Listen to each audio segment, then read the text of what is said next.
Part 1 of 3, The Boy with the Golden Spark. In a cozy house at the end of Maplewood Lane lived a little boy named Marco. Each morning, the sun would tiptoe through his window, and Marco's eyes would flutter open before the alarm clock even rang. Something inside him always buzzed with excitement.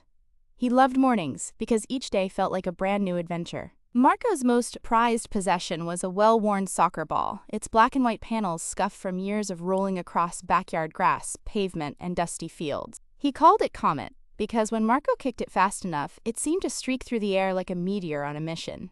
From the moment he could crawl, Marco chased after his ball, giggling whenever it rolled just out of reach. As he grew taller, his tantrums faded into determination. Every day he woke with one big wish, whispered to himself before slipping out of bed, "Today, I will be better." Marco's parents, Anna and Carlos, adored their spirited son.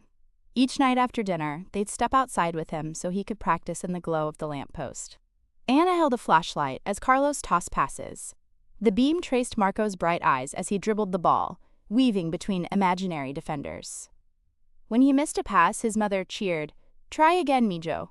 You're learning." When he scored a goal, sending Comet into a makeshift goal of 2 pillows, his father clapped and hollered with delight. Marco beamed each time, and those smiles built something deep inside him, hope. On Saturday mornings, Marco and his family walked to the neighborhood park for the local youth games.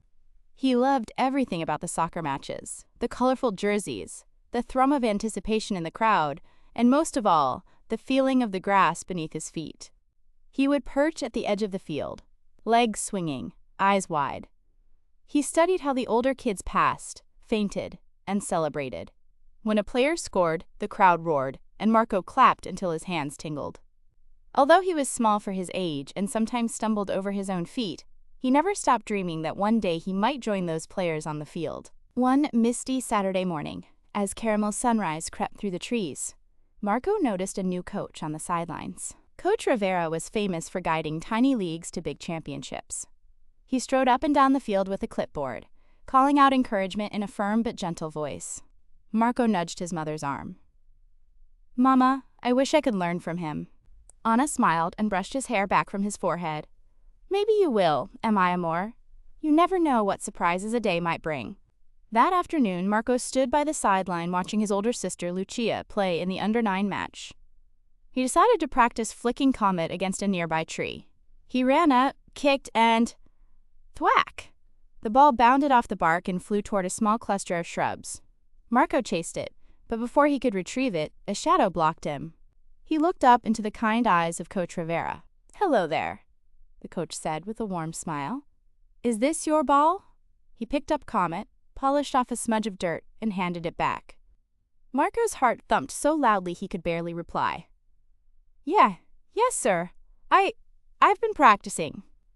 Coach Rivera crouched down to be eye level with Marco. "I can see that. You have a good touch with the ball for someone so young." He tapped the panels thoughtfully. "Do you come here often to practice?"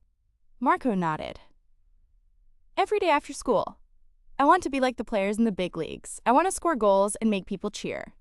The coach's gaze softened. "That's a wonderful dream. Can I tell you a secret?" Marco leaned in, his eyes shining with curiosity.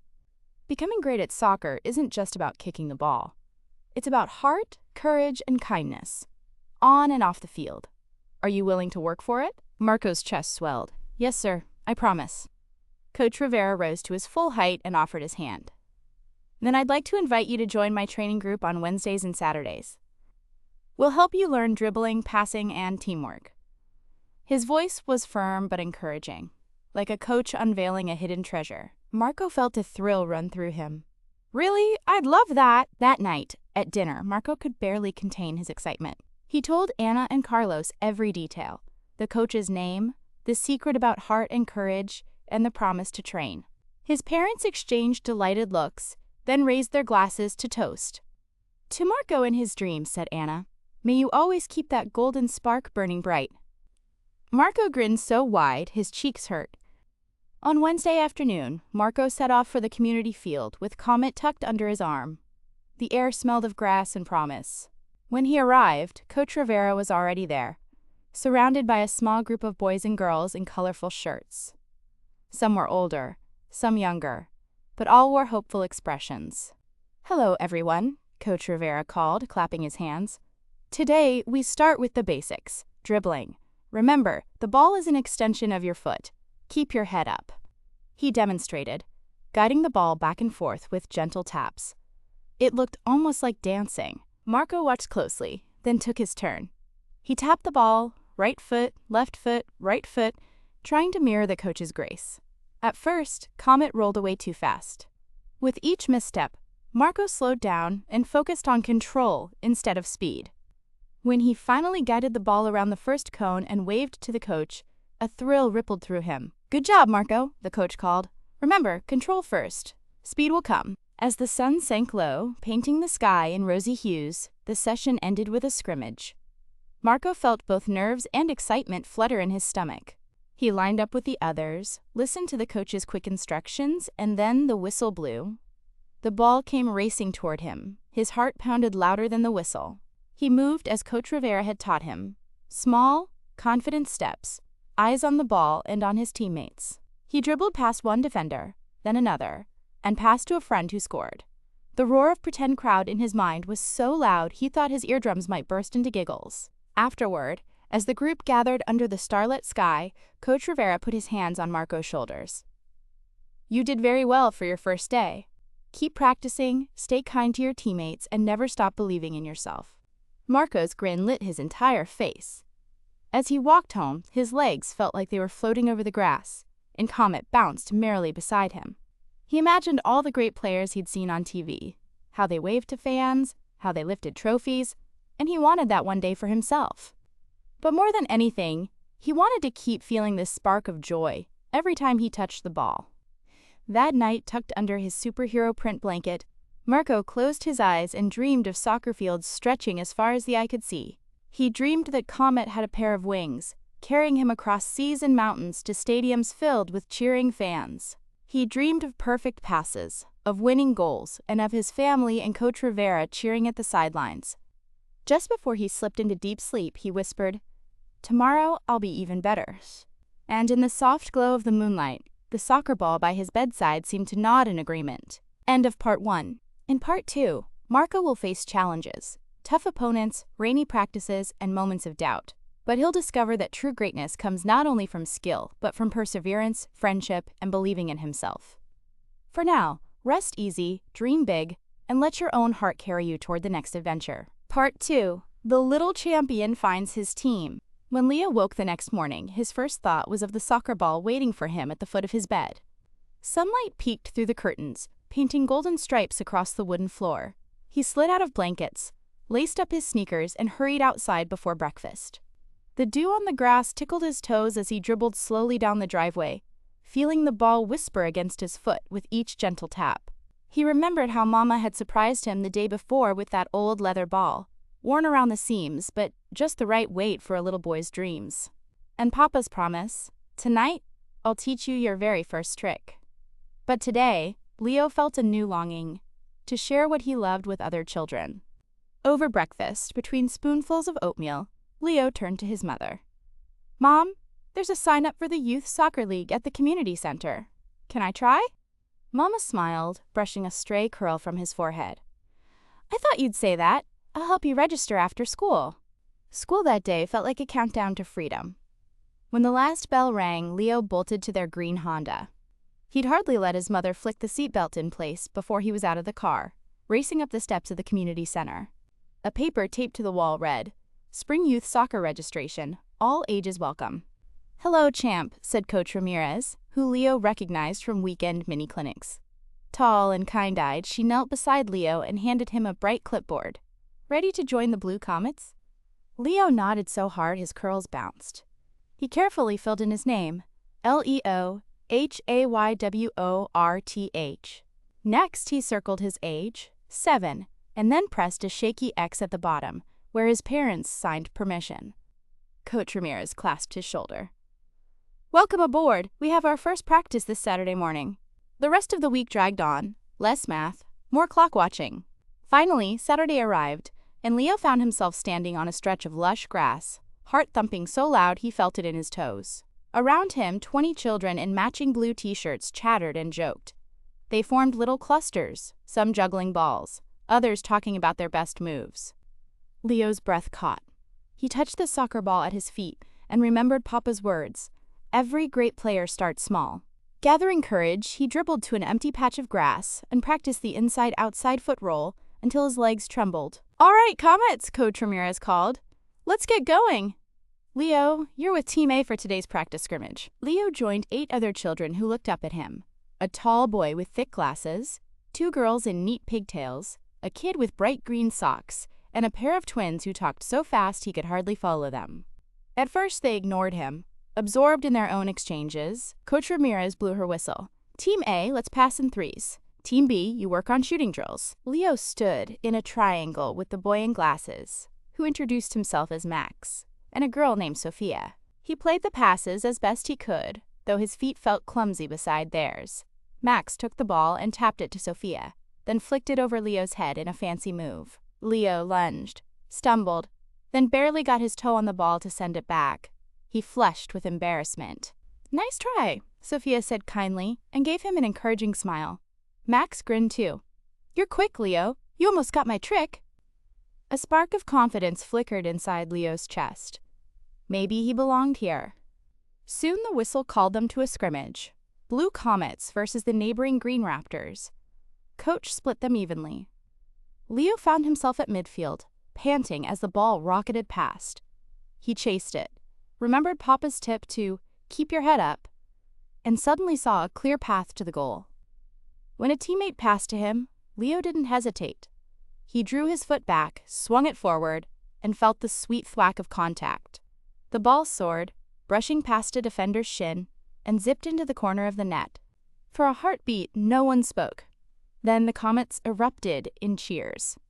Leo's teammates lifted him up in a victory dance, chanting, "Goal, Leo, goal!" Coach Ramirez blew her whistle and joined in, clapping loud enough for everyone on the field to hear.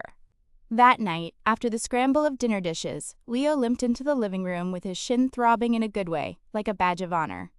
Papa iced the bruise and ruffled his hair. "First goal on your first practice scrimmage? I'm proud of you." Mama sat beside him on the couch. "Tell us all about it," she said. And Leo did, from the start of practice until the final whistle, molding the tale with the thrill of every pass, every laugh, and the crescendo of his first goal. Over the next few weeks, Leo's Saturdays filled with practice, dribbling drills to strengthen control, wall passes to sharpen accuracy, and sprints to build speed. At home, he laid in bed each night replaying each moment in his mind, how it felt when the ball kissed his foot just right, how the grass smelled fresh after rain, how Coach Ramirez always said, "Believe in your skill, Leo, and you'll see the magic happen." Teammates became friends.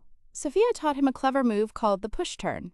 Max lent him his lucky headband one chilly morning. The twins, Mia and Mia, who teased that they weren't exactly identical but close enough, challenged him to penalty kick contests. Even the boy with bright green socks, named Andre, shared his secret stash of energy bars when Leo felt his legs go heavy.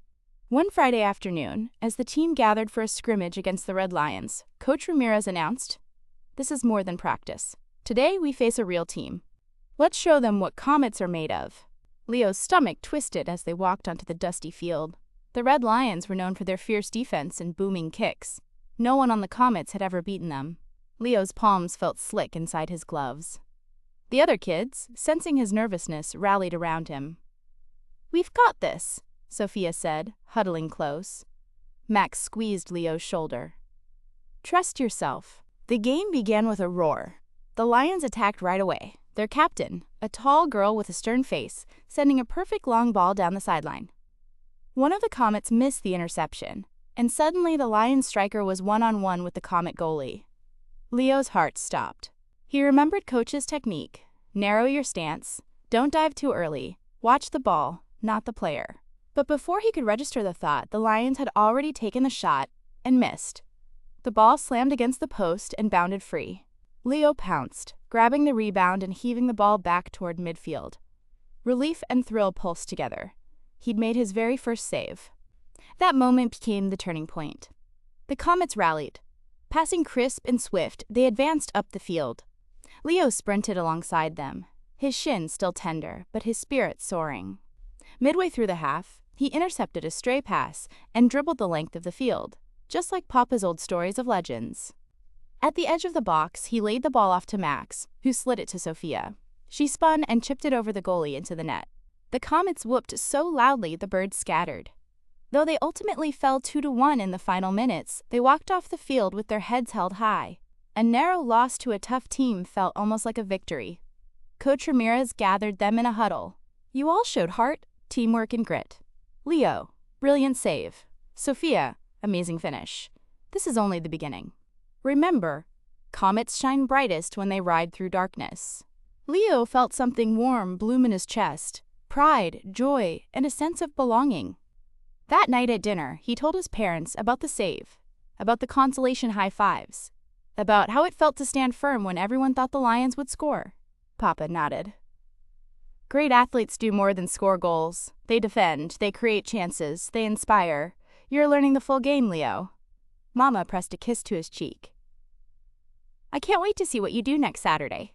The next morning, tucked beneath his covers, Leo stared at the ceiling as his mother read him a bedtime story about a young knight who faced dragons with courage and cleverness. Leo imagined himself as that knight on the field, his ball, the dragon, his cleats shining armor. As his mother's voice softened, he drifted toward sleep with one clear thought: "I'm ready for anything." And so the season rolled on. Leo and the Blue Comets trained, played, laughed, and learned. They shared victories and defeats. They discovered that soccer was more than kicking a ball. It was about friendship, perseverance, and believing in yourself, even when the odds seemed tall. In the final practice before the big spring cup, when teams from all over town gathered to compete, Coach Ramirez huddled the Comets and laid out a patchwork of strategy. Leo listened, heart racing. Soon they would don their blue jerseys, step onto the grand pitch, and face their greatest challenge yet. That night, as Leo closed his eyes, he felt the ball's smooth leather in his mind, the roar of teammates cheering, and Coach's words ringing clear. "Believe in your skill, Leo, and you'll see the magic happen." With those words dancing behind his eyelids, Leo drifted off, ready for the adventure that tomorrow would bring. End of Part 2. The final chapter awaits, where Leo and his Comets take on the Spring Cup in a match that will test their friendship, their skills, and their hearts. The sun had barely risen over the little town of Arbordale on the morning of the big days. Dew still clung to the blades of grass on the soccer field, glittering like tiny jewels in the pale light. Leo stood on the edge of the pitch, breathing in the cool air, his heart thumping with excitement and something else, just a pinch of nerves. His teammates filed in one by one, pulling on their orange jerseys and exchanging fist bumps and grins. Coach Ramirez arrived last, clipboard in hand, but his eyes were warm and steady as he looked over Leo and the rest of the squad. "Ready?" he asked. Leo swallowed. "Yes, Coach." A hush settled over the field as the two teams lined up. Across from them stood the Hillside Hawks, tall, strong, and known for their lightning-fast forwards. Leo hugged his arms around his sides, remembering all the evenings he'd spent practicing drills: dribble through cones, shoot from halfway, pass with precision. He felt the memory of each training session, a promise he'd made to himself to keep trying, no matter how tough things got. Coach Ramirez called them into a circle. "Remember, boys," he said quietly but firmly, "soccer isn't just about speed or power. It's about heart. It's about working together, believing in each other, play with courage, play with joy, and play for each other." His words settled in Leo's chest like a warm lantern, chasing away the last flicker of doubt. When the referee's whistle blew, the game sprang to life. The Hawks pushed forward immediately, charging down the wings with practiced ease. Leo jogged to his position at left midfield, ready to support both defense and attack. The ball zipped around like a buzzing bee, and at times it felt as though the Hawks had every inch of the field under their command. But Leo remembered his training. When a Hawk forward broke through on the right flank, Leo sprinted after him, arms pumping, breath steady. He watched the ball spin, timed his slide tackle, and gently nudged it away, enough to send it to Javier, who covered the defense like a shadow. The crowd hollered with excitement, and Leo felt his confidence grow. A minute later, Leo's chance came. Coach Ramirez had drilled a play into their heads. Midfielders would push forward early, create space, and draw defenders out. Sure enough, as the Hawks scrambled to reorganize, Leo received a perfect pass from Marco. He looked up. The goal seemed far away, almost dreamy, but he remembered to keep his head up and his heart steady. He dribbled past one defender with a quick step, then another with a feint to the left. The goalkeeper charged out, looming like a giant. Leo slowed, feinted right, then blasted the ball left of the keeper's reach. It sailed in a sweet arc, kissed the far post, and rolled over the line. Goal! His teammates rushed to him, laughter and cheers filling the air. Leo's cheeks burned with joy. He'd scored, he'd helped his team. But there was no time to celebrate too long. The Hawks were regrouping, their faces set in fierce determination. The rest of the half was a blur of tackles, saves, and swift passing. Leo sprinted back on defense time and again, diving to cut out crosses and blocking shots with outstretched legs. He felt the burn in his thighs, the tightening in his lungs, but he felt alive and proud. At halftime, Arbordale led by just one goal. In the locker room, sweat dripping and water bottles half empty, Coach Rivera crouched before them. "That's good work," he said. "But remember, the Hawks aren't done. Keep your shape, keep talking, keep believing in each other." Leo nodded. He and Javier exchanged a quick grin. They were ready. The second half began, and the Hawks threw everything at Arbordale. Their left winger crossed endlessly. Their captain took long shots from distance. Several times, Leo lunged to clear the ball, nearly twisting an ankle, nearly giving it his all.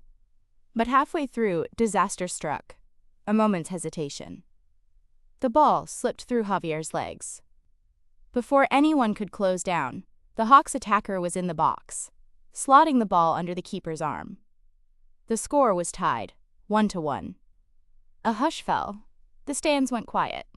Leo's stomach twisted. He felt responsible. What if he hadn't missed that tackle back in the first half? What if he'd been faster? Coach Ramirez called a quick timeout. He knelt beside Leo. "Hey," he said softly. "You know why we love to watch you play? Because you never give up. You keep hustling, keep smiling, keep believing. That's what I want to see now." Leo looked up, saw the coach's steady eyes, and nodded. The lump in his throat melted. He straightened his spine and exhaled. This wasn't over. The final 20 minutes were a testament to teamwork.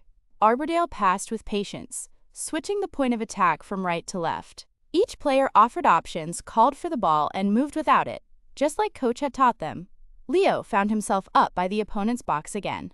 He faked a pass, then slipped the ball to Maya on his left. Maya danced past a defender and looked up. She saw Leo making a diagonal run behind the line. She sent a curling cross. Time seemed to slow.